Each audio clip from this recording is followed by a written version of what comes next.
Welcome to 95 news. ముందుగా ప్రేక్షకులందరికీ ఉగాది శుభాకాంక్షలు.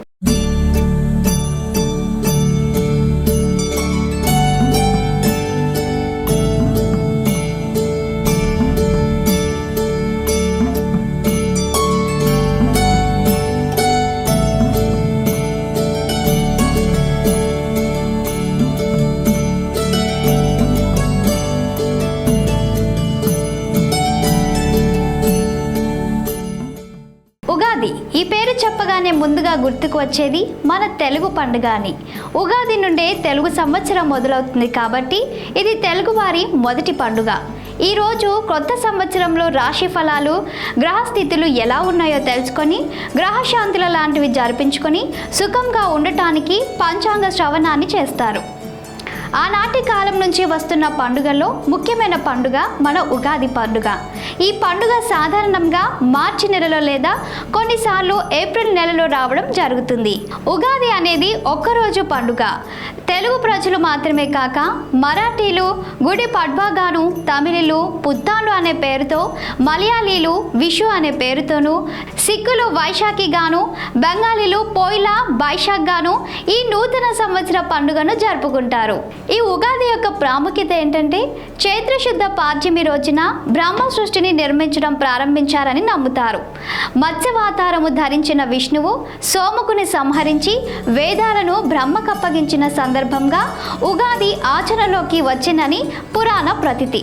బ్రహ్మదేవుడు ఈ జగత్తును చైత్రమాస శుక్లపక్ష ప్రథమ దినాన సూర్యోదయ వేళ సమగ్రంగా సృష్టించాడంటారు. అంటే కాలగణాన్ని, గ్రహ, నక్షత్ర, ఋతు, మాస, వర్షాదికులను బ్రహ్మదేవుడు ఈనాడు వర్తింపచేశాడన్నది పెద్దల భావన. అంతేకాదు వసంత ఋతువు కూడా అప్పుడే మొదలవుతుంది. అందుకే కొత్త జీవితానికి నాందికి గుర్తుగా ఉగాది పండుగను జరుపుకుంటారు. శాలివాహనుడు పట్టాభిషేక్తుడైన దినం కారణంగా ఈ పండుగ ప్రాశస్త్యంలోకి వచ్చిందని మరొక గాథ. ఉగాది మరియు యుగాది అనే రెండు పదాలు వాడుకలో ఉన్నాయి. ఉగా అనగా నక్షత్ర గమనంకి, ఆది ఉగాది అంటే సృష్టి ఆరంభమైన దినమే. యుగము అనగా ద్వయము లేక జంట కూడా అని అర్థం.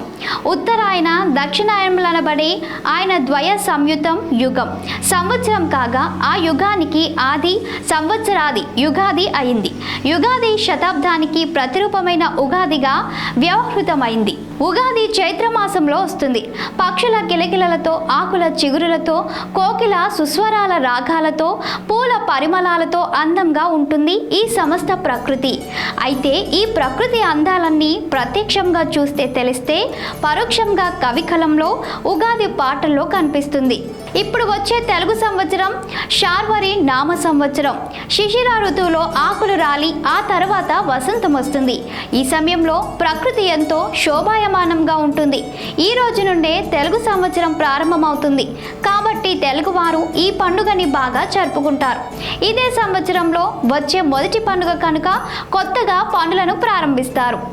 పండుగ రోజు చక్కగా తెల్లవారే నిద్రలేచి ఇల్లు పరిసరాలు అన్నీ శుభ్రపరచుకొని మామిడి తోరణాలతో అలంకరించి తలస్నానం చేసి కొత్త బట్టలు ధరిస్తారు. అలానే అన్నింటికంటే ముఖ్యమైనది ఉగాది పచ్చడి. అయితే ఈ ఉగాది పచ్చడిని అనేక ప్రాంతాల వాళ్ళు అనేక విధాలుగా చేసుకుంటారు. అయితే ఇందులో ప్రత్యేకమైనవి షడ్రుచులు: మధురం, ఆమ్లం, లవణం, కటు, తిక్త, కషాయం. ఇలా ఈ 6 రుచులు ఉగాది పచ్చడిలో ప్రధానం. మధురం అంటే తీపి, ఆమ్లం అంటే పులుపు, లవణం అంటే ఉప్పు, కటు అంటే కారం, తిక్త అంటే చేదు, కషాయం అంటే వగరు.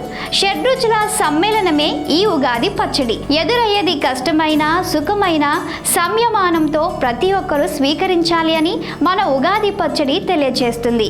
ఒక్కొక్కరు ఒక్కో విధంగా పచ్చడిని తయారు చేస్తారు. అయితే ఈ పచ్చడిలో చెరకు, అరటిపళ్ళు, మామిడికాయలు, చింతపండు, వేప పువ్వు, జామకాయలు, బెల్లం వగైరా పదార్థాలను వాడతారు. హిందువులకు అత్యంత శ్రేష్టమైన పండుగ ఉగాది పండుగ. ఈ ఉగాది పచ్చడి ప్రాముఖ్యత ఏంటంటే ఉగాది భావాన్ని తెలిపేది ఉగాది పచ్చడి. షడ్రుచుల సమ్మేళనంగా చేసే ఈ పచ్చడి జీవితంలో జరిగే వివిధ అనుభవాలకు ప్రతీక.